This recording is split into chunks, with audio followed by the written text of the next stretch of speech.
Hi, everyone.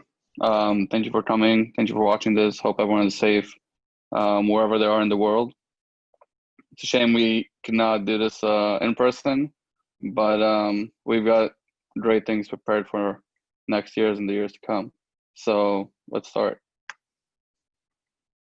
So I'm Dani. I'm the CTO of NetAlpha Financial Systems. I'm Mohsan Farid, the co-founder of DevOps. So this talk came about when we were both doing pen testing. I was doing cloud pen testing. Mo was doing a lot of internal pen testing, and we were thinking how we can combine those two and get a nice kill chain, which we called from the cloud to the ground. So let's start. We'll start with a little basic cloud knowledge, the shared responsibility model. We have a few models. We have the IaaS, the infrastructure as a service, where you get provided just the basic infrastructure and your networks, the OS, applications, data, and the people are your responsibility. We got the platform as a service, which is something like Heroku or others more managed services in AWS, Azure, or GCP, where they manage the OS and the virtual network for you. And then SaaS, software as a service, which they basically give you a service. So you don't have too much to manage. So the more you have to manage, the more security risks you have, the bigger the attack vector that is your responsibility. So in terms of cloud, there are many ways of getting foothold in the cloud, from leaked credentials. SSRF became very, very popular for stealing credentials from metadata servers. And what I'll show you right now, a quick example using exploit and Python's pickle library to get remote card execution. So we call this a Hummus Bomb, and we're taking advantage of an open Redis server to inject a malicious pickled Python message that will give us control over that AWS machine. So as you can see on the right side, we have control over the machine. We're going to do a curl request to 169.254, 169.254, which is the metadata server. And that will dump us some interesting configurations.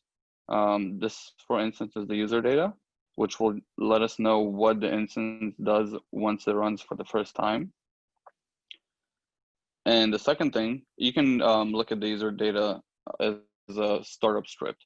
And the second thing that I just did, you can see there is another curl to that same address with security credentials in the path. So there we go. We just got a dump of the access key, the token. So we can use that from our machine or any machine to talk to the AWS services on behalf of the compromised machine. This is the payload. It creates a payload. It takes advantage of Celery, which is a queuing service for Python, and it uses the deserialization attack to get us that RC and get us a shell. Second thing that is basically an old trick using new technology. So service meshes, there are many of them, Linkerd, Console, Istio.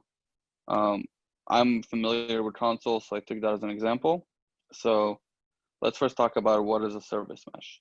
So it gives us two capabilities: service discovery, especially when we're talking cloud and microservice, everything's distributed, and each service has its own role.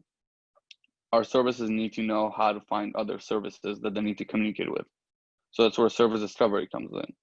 And then the service mesh gives us identity-based authorization and L7 traffic management. Basically gives us a lot of abstraction from telling services how to communicate with each other. It creates some kind of network for them to communicate. And a lot of that, if configured right, is great. If configured wrong, you get a lot of plain text traffic if you don't enforce TLS. And I will show you something that I called smishing. So it's basically impersonation for service mesh. This is how the console dashboard looks. You can see I put up a small demo environment. We have console, the two console servers, 2 Postgres servers, 1 Sentry server, and 1 Vault, which I'll get to a bit later in the talk.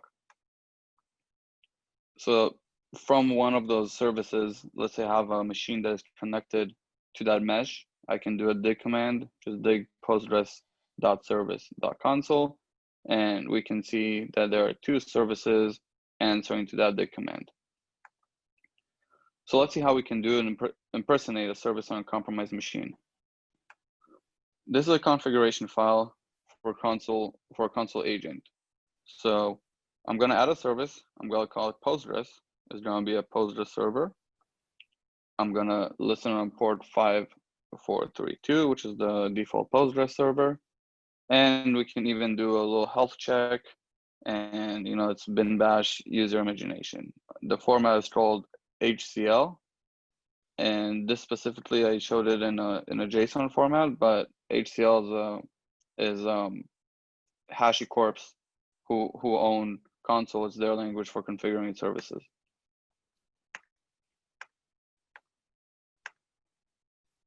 So like I said, health checks can be used to execute arbitrary commands. And we can move that file to the console config and do a hot reload. Second way, which is pretty common, so a registrator is a Docker container that automates that job of registering new services.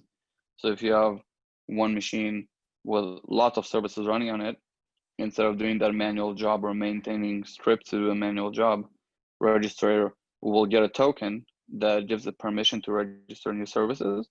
And every time a new container starts with a service name and some tags in the environment variables, it will register it. So let's exploit this. So on the left, I'm just going to run Python. And on the right, I will run a man-in-the-middle proxy that I wrote for Postgres. It utilizes it's a feature, but it's something that you can exploit to get plain text credentials.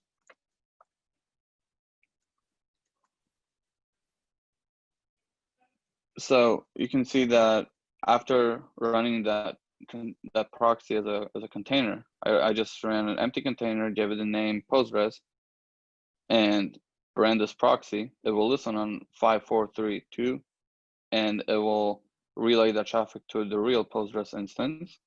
And on the left, you can see that I made a couple of authentication requests to connect it to the Postgres server using the host postgres.service.console. So it would not hit my proxy server every time, but every once in a while it will hit it because it distributes the load between those 2 servers. So as you can see, I got the username, I got the hashed password, I got the salt, and also got the plain text password. And the user would not know because this is a transparent proxy. It will talk to the real Postgres server and will transfer everything transparently.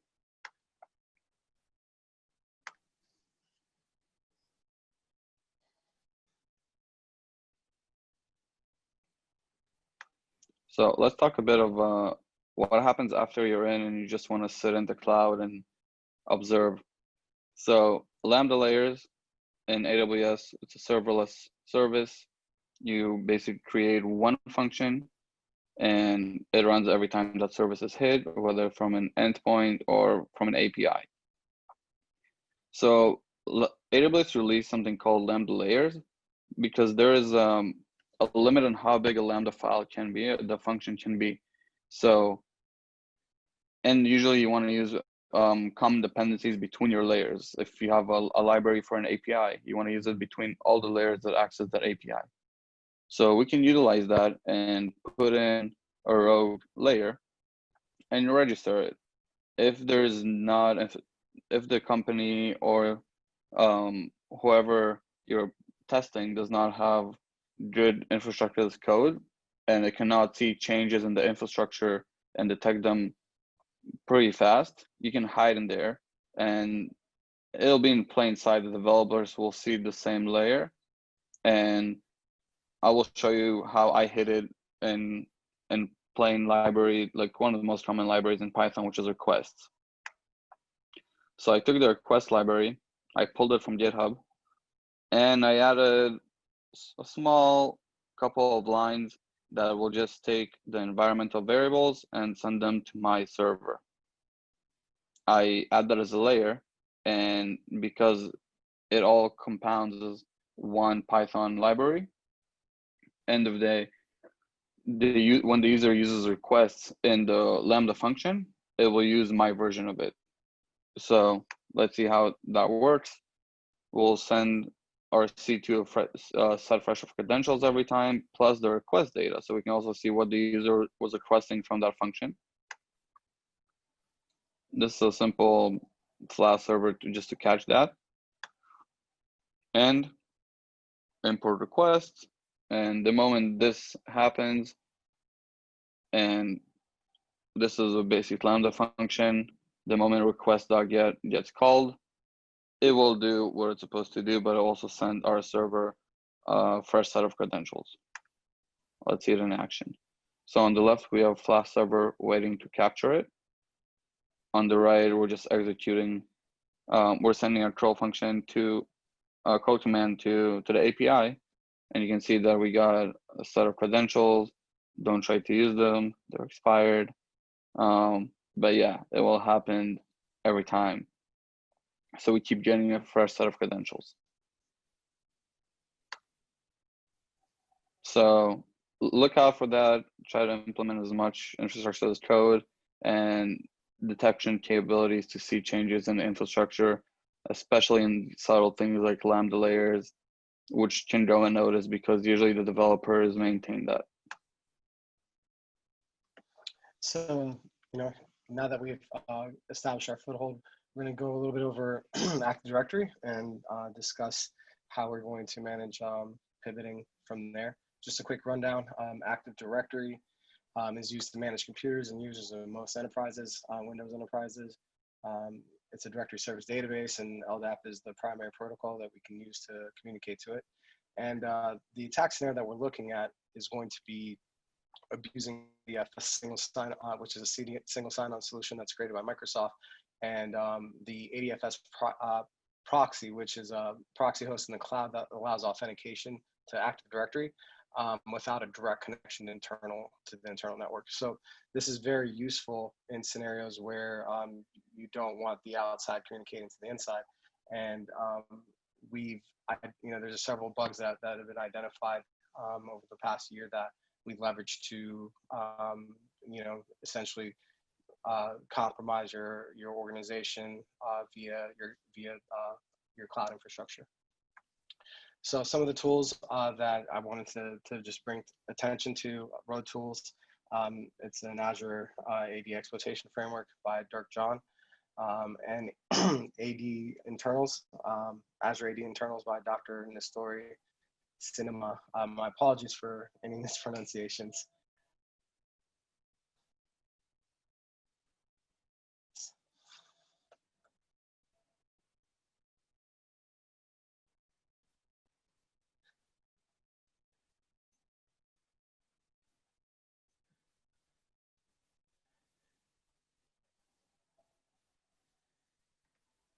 So what we're doing essentially is, ADFS, we're in this test scenario, we have ADFS the proxy is being used for SharePoint and Exchange authentication. And, this allows enterprise SharePoint Exchange access from the outside without actually exposing your internal. Now, the vulnerability that we identified was identified by Preempt, which allows an attacker to perform excessive brute force attacks without rate limiting. And this also circumvents the extranet lockout policy, which just is not applied for IWA authentication requests. So essentially, we have an unlimited amount of attempts to authenticate against a list of known users. So we could do this by enumerating an organization's naming structure based on emails, so on and so forth. But what we have now is the ability to guess repetitively over and over and over again without ever locking out an account. So time is our friend here, and you know, what we eventually do is we have a set of valid credentials, which allows us to pivot to the organization. Now, Danny, do you want to demonstrate quickly how we could prevent something like this from Yes. this happening? So to test this out, we just spun up a play an Nginx server and did a proxy bypass. And with the built-in module for rate limiting, we limit the rate to 10 requests per second. It's based on IP addresses, and the tool that Mo used to test it, it wasn't plausible to do it once it was limited. So we just added another layer of rate limiting with about 5 lines of code. So we thought it was a great success. So now that we've pivoted to the organization, let's say we leverage Citrix or VPN access, we've logged in and we're now on the organization's internal network, and we're going to basically run over some quick ponage on how we can get DA very, very quickly, highly effective fashion without even using any critical vulnerabilities. And I've said it before and I'll say it again, your vulnerability scanner is lying to you. We're going to leverage information, low and medium findings only in our different attack scenarios to demonstrate how we can compromise an organization without any critical or high bugs. PowerShell is dead, but is it really though? Because we've had currently we've had some bit of a resurrection going on. Empire is being brought back, and there's different ways of executing PowerShell without PowerShell. And we're going to leverage AMSI bypasses. In this attack scenario, we're going to use .NET because that's the fresh hotness. You could also use install shield. We're going to discuss undetectable payloads, C2s and C3s, how to bypass NTLM relay mitigations. No shells are necessary, but it's way more fun. So we're hopped on the internal. We're going to run a quick scan. We're going to be looking for null sessions. Null sessions are important for us because it's typically a very, very simple attack vector for us. We can enumerate information about an organization. We can enumerate the password policy, all the user accounts within an organization, and this will allow us to identify who we want to target further. Even perform additional password guessing attacks to gain higher privileged accounts. We're going to look for systems with SMB sign-in disabled. Now, this is relay attacks are a fresh vulnerability that's only been around for 12 years or so. So it's something that I still see all the time. Organizations do not enable SMB signing. It's a medium risk finding in the majority of vulnerability scanners, but it's a critical, the impact is very critical when exploited because it does give the attacker system privileges. We're going to look for anonymous shares. Anonymous shares are useful because besides grabbing what's on those shares, we can see, we can upload malicious SCF files on there, and you can couple that with LMNR and BT poisoning, DNS6 poisoning to perform attacks where you can actually obtain a user's net NTLM hash, which then you can crack for additional ownage. We're not going to do any RCs because that's too easy. And our scan does look for LDAP. So a simple Nmap scan here, one simple one-liner here. We're evaluating all the above attack scenarios that we just mentioned, with exception of SMB RCEs. Very, very simple. Looking at only 2 ports, and it's going to give us a substantial amount of information to continue our next leg of our attack. So quick diagram of relay attacks. If you like looking at drawings, we're going to leverage in packets,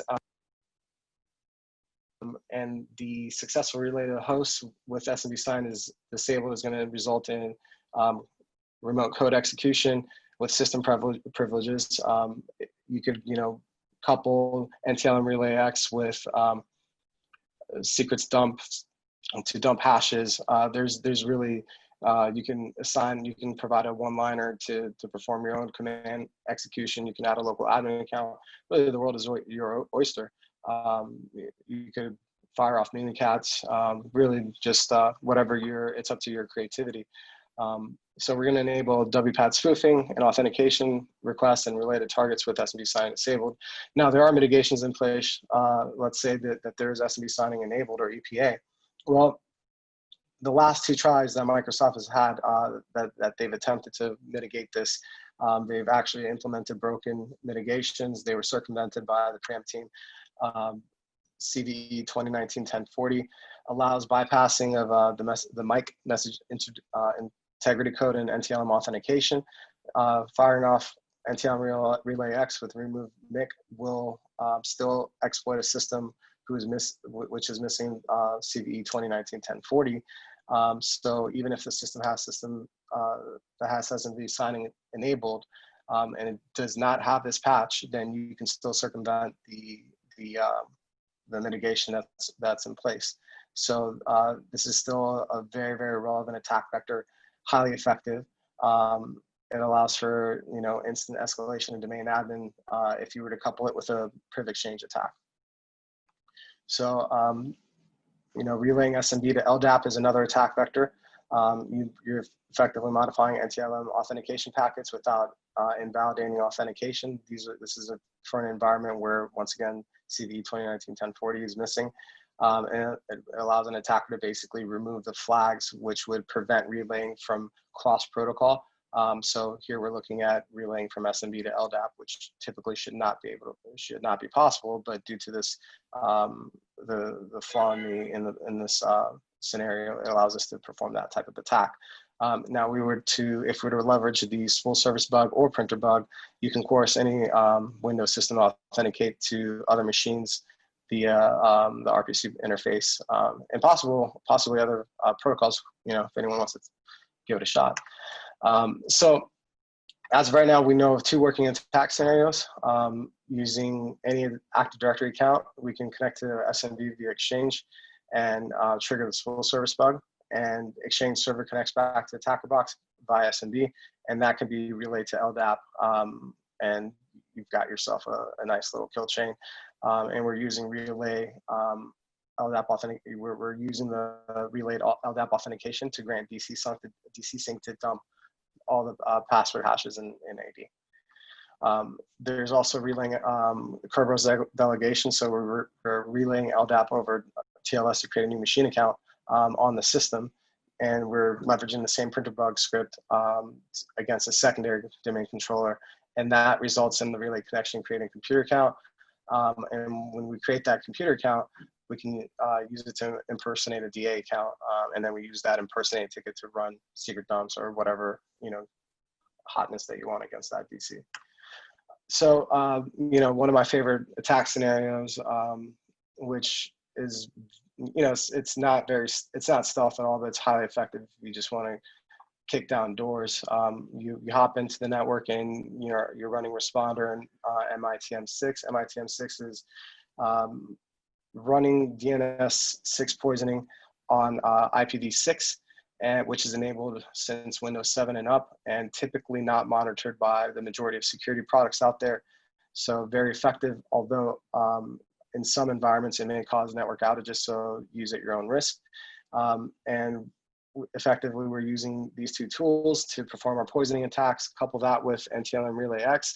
I'm using Silent Trinity, but you can insert your favorite C2 or your C3. There's a new one that I've been messing with the last few days called Grat, and it's got the latest and greatest in evasion techniques. So if anyone has the time, hop on the GitHub and take a look at it. So here in this use case scenario, we're using Silent Trinity, and we're creating an HTTPS listener with MS Build, with MS Build Stager. Now, this is That's Mo when he starts popping shells. That's right.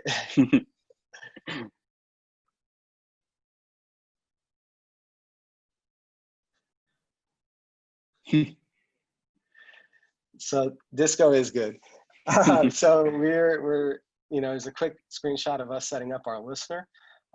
Now this is going to basically create the stager that we're going to use to deploy. It's a very simple attack scenario, and we're using MS build. This is compiled on the remote system, and effectively what happens is when the attacker performs a relay attack, you're instructing the system to the vulnerable system to download your stager. And here's an example of our liner here. So we're instructing the remote system to connect back to our attacker system via SMB, download our stager, compile it with MS build, and execute it in memory. And this is going to happen. This instruction is going to be run with system privileges. So now we're looking at an entire network getting compromised, systems with SMB signing disabled, all with reverse shells, with system privileges flying back to your system. It's like Christmas.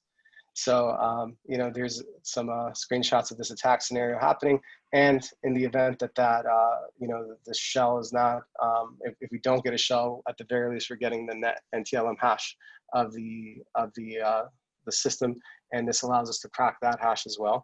And here's a screenshot of us just raining sessions, one after another, just tons and tons of sessions. It goes on forever and ever, and that's party time for us. So we've got a bunch of shells now.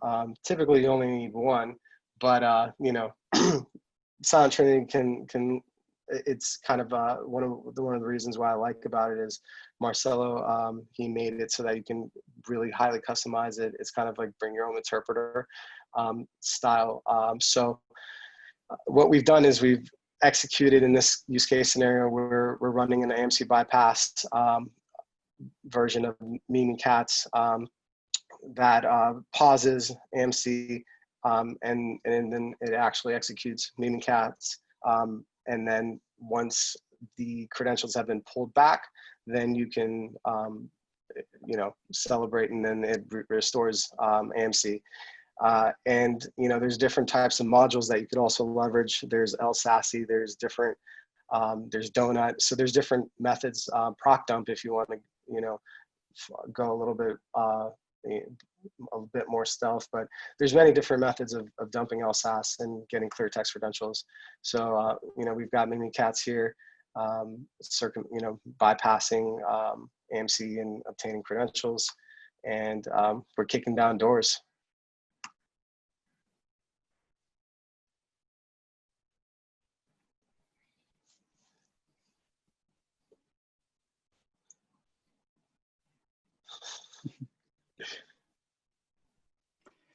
All right. So it's time to talk a bit about the blue side.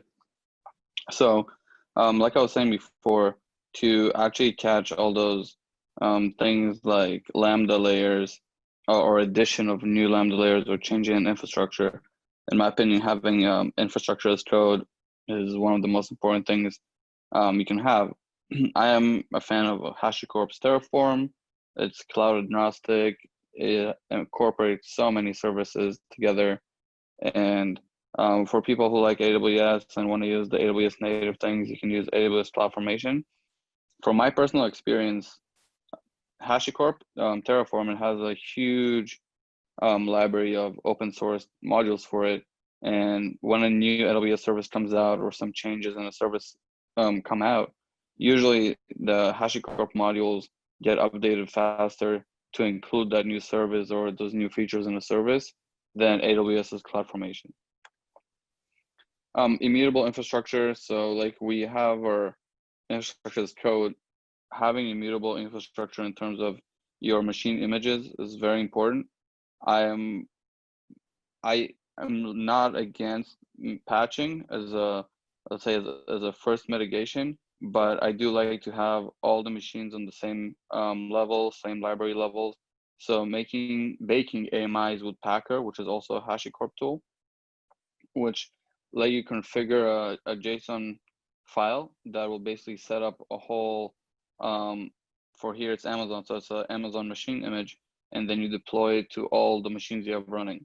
That way you're all on the same page. All the machines are on the same page. And after you do the first patching, make a new AMI with Packer. You have Packer, the Packer files, you have them in version control, so you can see changes in them as well, especially if they're breaking changes, and just have everything on the same page.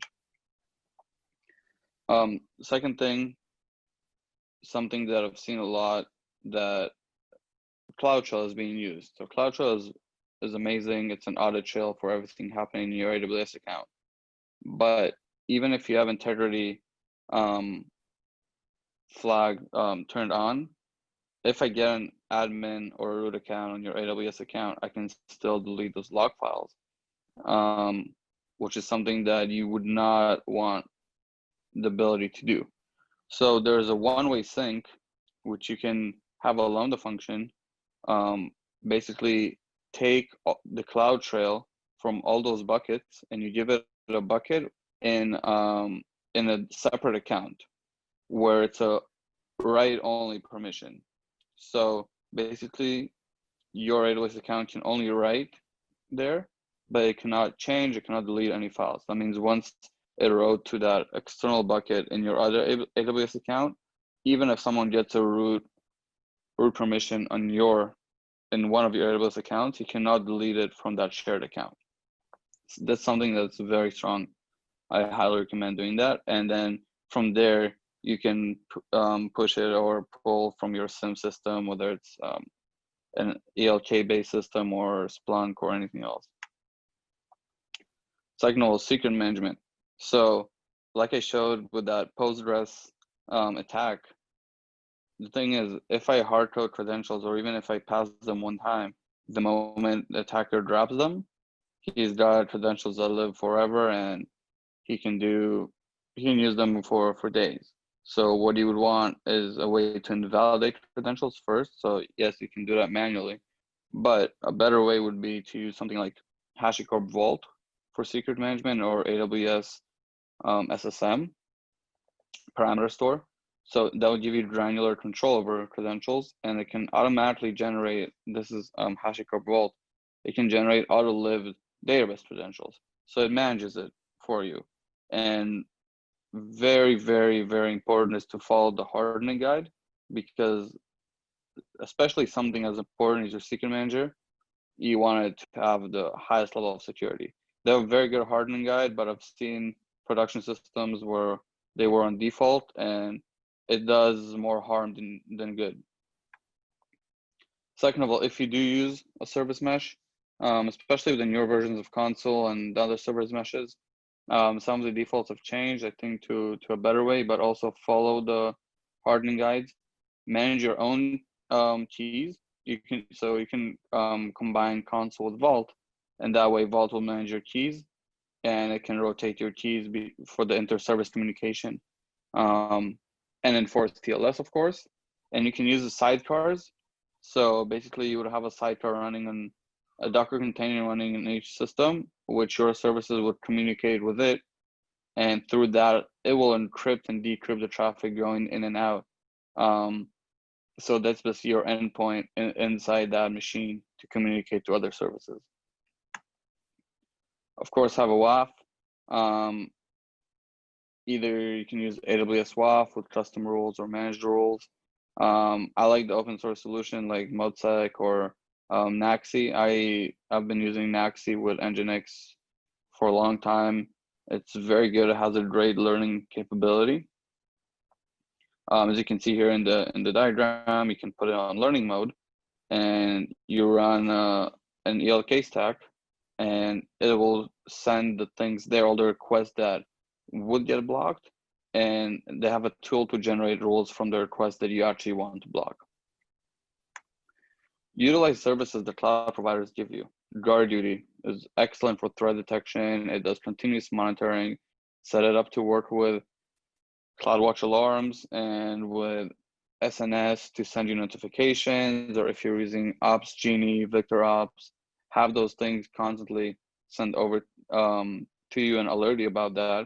You can also add some automated actions. You can utilize Lambda Layers.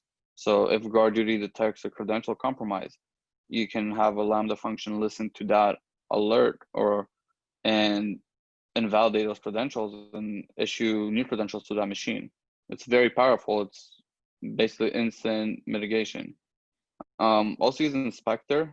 Inspector is a great tool that will scan all your machines for OS versions, and it'll show you the latest CVEs for any tools you're using. And it's great to keep everything updated. And you can do you can do a weekly scan, daily scan, and after you update your Packer file with basically with the patches, you can upload it again and do a rescan and see that everything went well. So this is it for us. We'll be happy to take some questions if anyone has any.